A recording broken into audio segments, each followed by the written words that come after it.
I want to introduce my good friend, also a military veteran, an Air Force, don't hold the Air Force part against him, an Air Force colonel who's doing a hell of a job fighting for his constituents in Iowa, my friend Zach. Thanks, brothers. Whenever you can get the Navy and the Air Force on the same target, we're moving in the right direction. Friends, here's the reality right now. This government shutdown does not have to happen.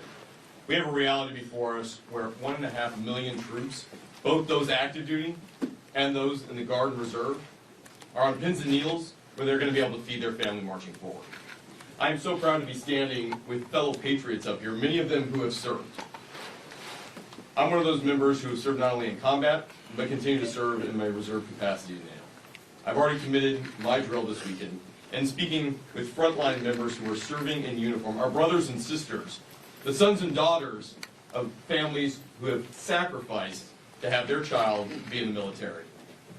They all have the same question. Why is this happening, and what is the mission to be able to stop it? Well, let's be very clear. The House of Representatives has executed its portion of the mission. Fully pay our federal government. The majority of the House, the majority of the Senate, the majority of the American people want this. But the reality is, there's a handful of individuals in the Senate who have put a stop to it. And this is where I agree with one of my colleagues. We don't govern by temper tantrum, he said. We'd be hurting millions of Americans, and we'd be treating them as leverage. That was Chuck Schumer in 2018.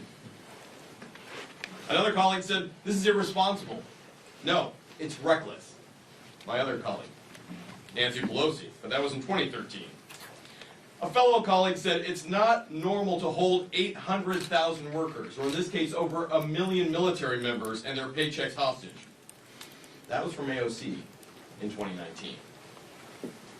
Team, we've heard about the first-hand impacts to individuals. And it goes beyond just America, but what's happening right in our own districts as we look at this.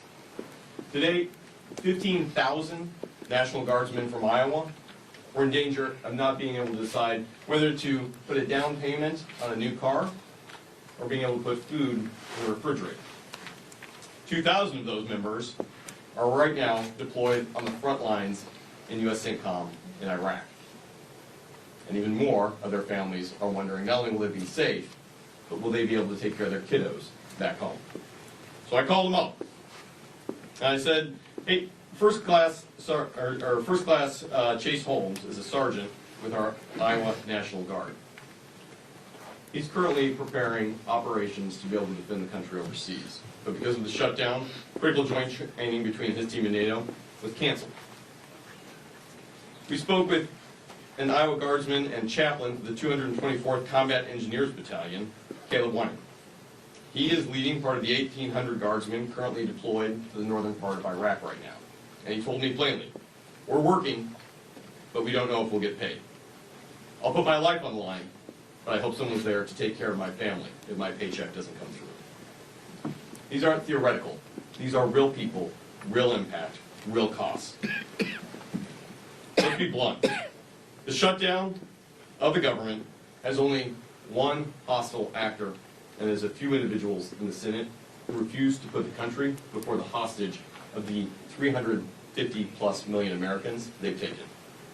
It's unacceptable, and that is why I'm grateful that while President Trump is helping lead peace in the Middle East with the men and women who are on the front lines providing it, we have folks at home who need to do the same job and stand up for this country first.